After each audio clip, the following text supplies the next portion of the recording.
Bismillahirrahmanirrahim. Alhamdulillahirabbil alamin. Alladzi ahyana ba'da ma amatana wa ilaihin nusyur. Asyhadu an la ilaha illallah wa asyhadu anna Muhammadan abduhu wa rasuluh. Allahumma salli ala Muhammad wa ala ali Muhammad. A'udzu billahi minasy syaithanir rajim. Bismillahirrahmanirrahim. Qalu Rabbuna ya'lamu inna ilaikum lamursalun wa ma 'alaina illal balaghul mubin. Qalu inna tatayyarna bikum la illam tantahu lanarjumannakum wa la yamassannakum minna adabun alim. Qalu ta'irukum ma'akum a in dzukirtum bal antum qaumun musrifun. Surat Yasin, surat yang ke-36. Kita baca sebentar ini ayat ke-16 sampai ayat yang ke-19. Kajian kita subuh kemarin intinya adalah Nabi sallallahu alaihi wasallam diperintah oleh Allah untuk mengkisahkan suatu kisah sebagai perumpamaan akibat kebangkaan, kedurhakaan, keingkaran, kesombongan dan pendustaan kepada seruan dakwah Rasul. Iaitu satu karya. Apa yang dilakukan oleh penduduk negeri itu mirip dengan apa yang dikerajakan oleh penduduk Makkah. Di mana orang Makkah ketika itu bangkang, menentang, durhaka, angkuh, sombong, memusuhi, mengintimidasi, bahkan menzalimi, puncaknya sampai membunuh pengikut-pengikut Nabi. Untuk orang Makkah nomor kokoh dan untuk di masa saja kaum yang seperti itu, berikan kepada mereka suatu kisah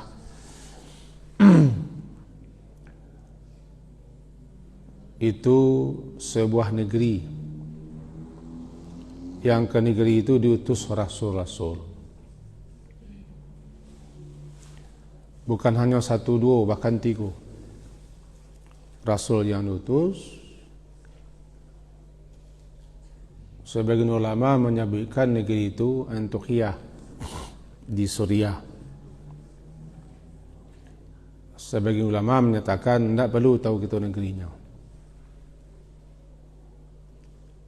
Yang lain mengatakan Rasul itu siapa? Apakah Rasul atau Nabi yang Allah utus atau utusan-utusan murid-murid Nabi Isa? Tetap ikut dalam perbedaan pendapat. Tapi intinya ini itu. Intinya adalah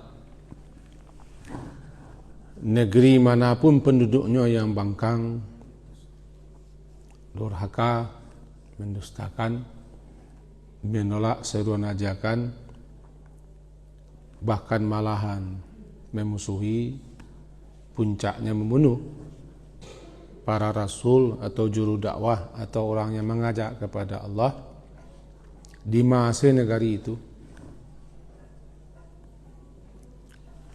Jelaskan kepada mereka suatu contoh telah pernah terjadi di sebuah negeri dulu.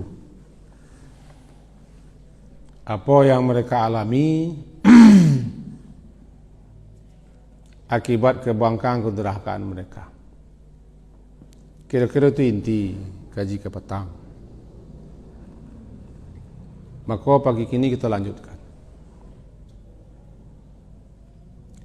Setelah rasul-rasul yang diutus itu mereka tuduh dengan berbagai macam tuduhan, termasuk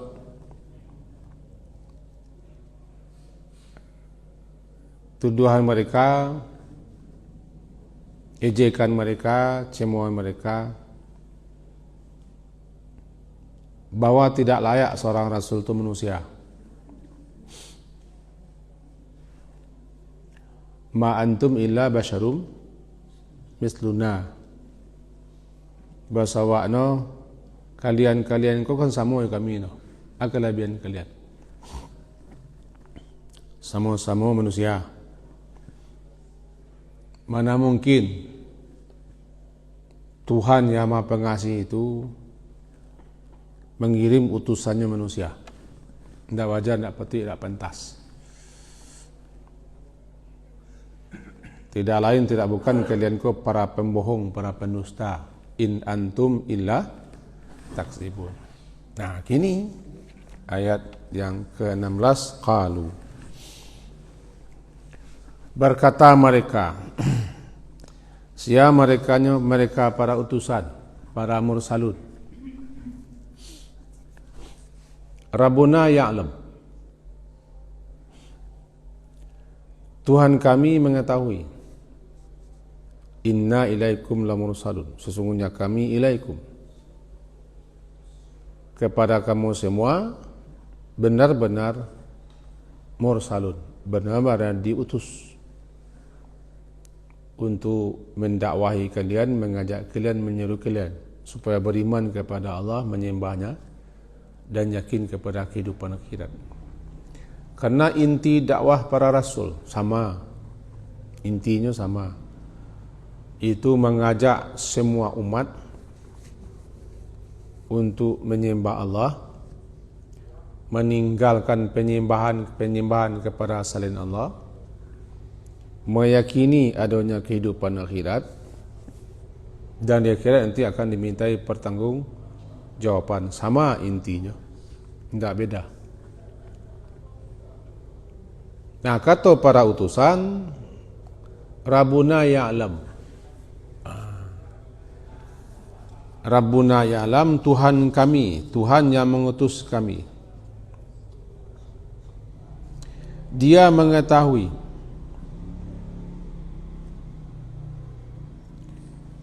bahwa kami ini kepada kamu diutus.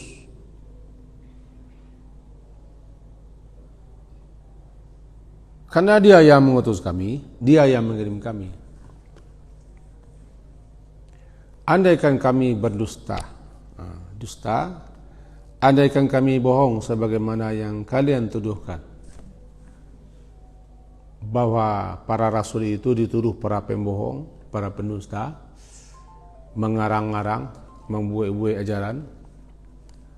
Menjadi catatan kita sejak Nabi Nuh sampai Nabi Muhammad, hampir semua rasul-rasul itu mereka tuduh pembohong, pendusta, bahkan dituduh malah gila, tukang cerita, tukang dongeng, langkok. Sejak Nabi Nuh sampai Nabi Muhammad, ya Nabi Muhammad gila, penyair gila, tukang sihir, tukang dongeng, tukang buat-buat ajaran, pendusta, karangan belaka. Sudah. Habis itulah jawaban para rasul yang diutus. Apakah rasul itu utusan Allah atau utusan Nabi Isa? Namanya rasul. Rabbuna ya'lam. Tuhan kami, Dia mengetahui bahwa kami ini memang rasul. Andaikan kami bohong, andaikan kami berdusta, maka tentu kami akan dihukum, akan disiksa oleh Tuhan itu. Karena kami sudah bohong, Kami beritahu, mengadu-ngadu, mengadang-gadang, membuat-buat ajaran, lalu dinisbahkan kepada Tuhan, kepada Rabbul Alamin. Dia yang akan menghukum kami.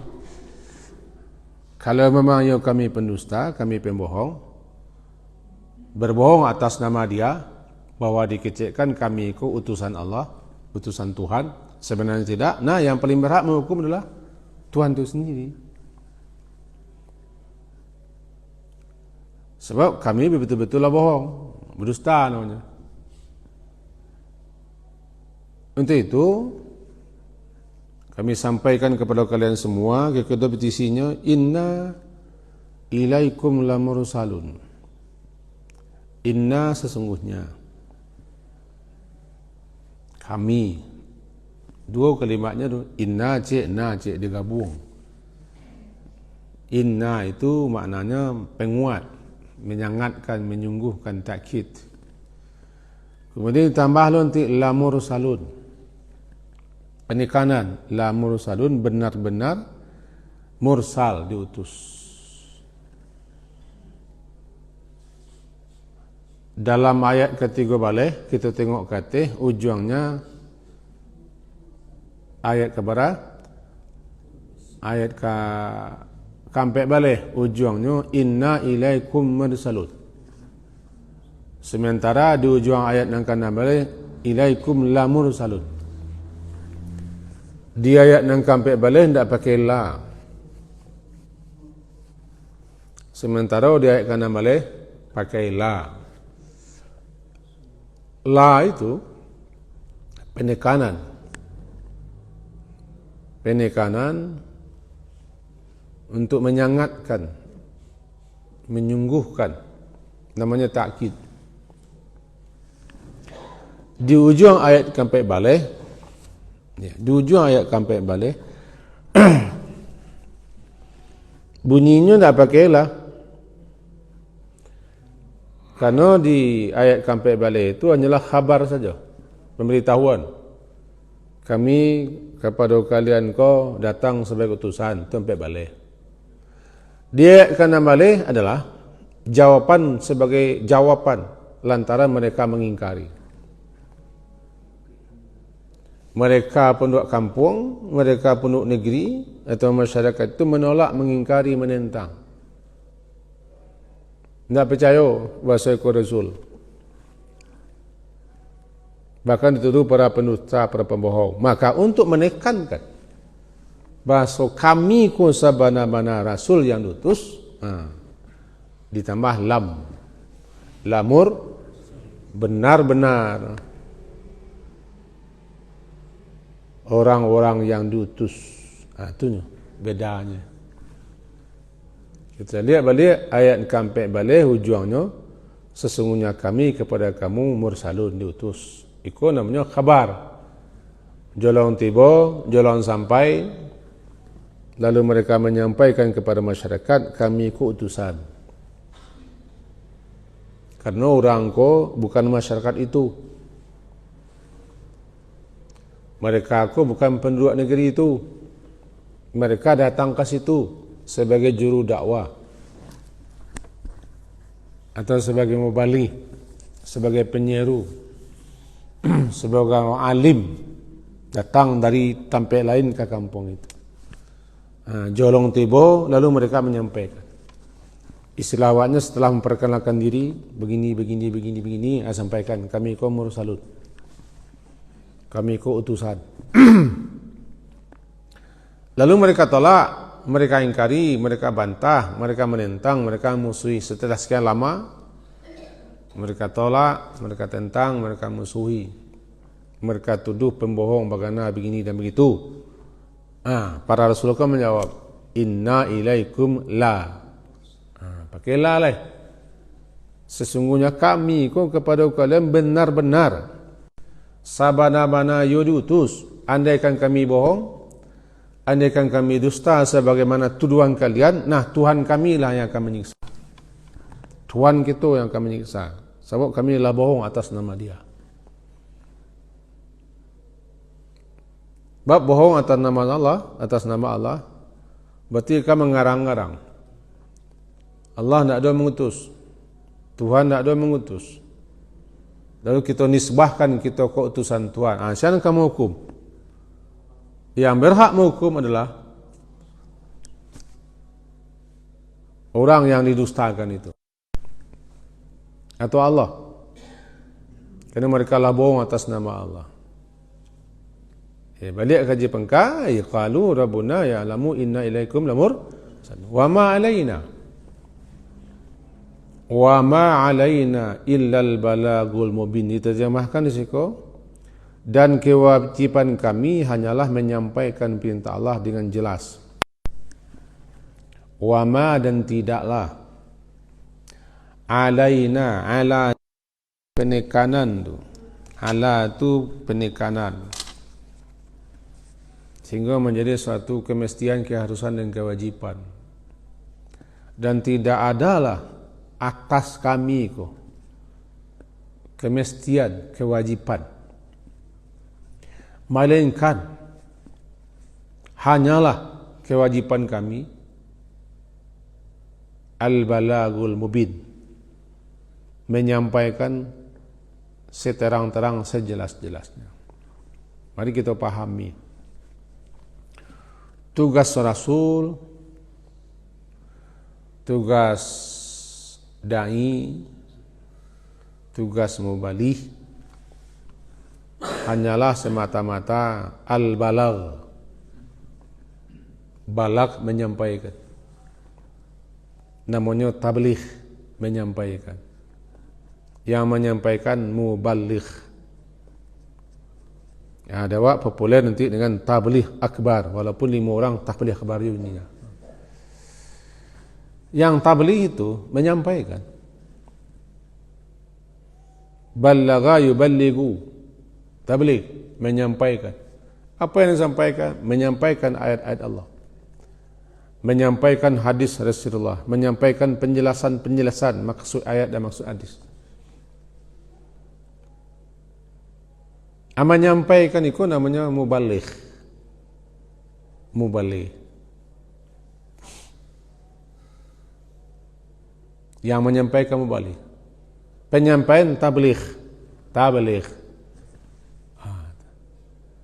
Kalau anak-anak juga kalau sampai umur kan baligh. Anak yang sudah sampai kepada umur di mana umur itu bertanggung jawab. Orang yang menyampaikan muballigh. Muballigh. Menyampaikan tabligh.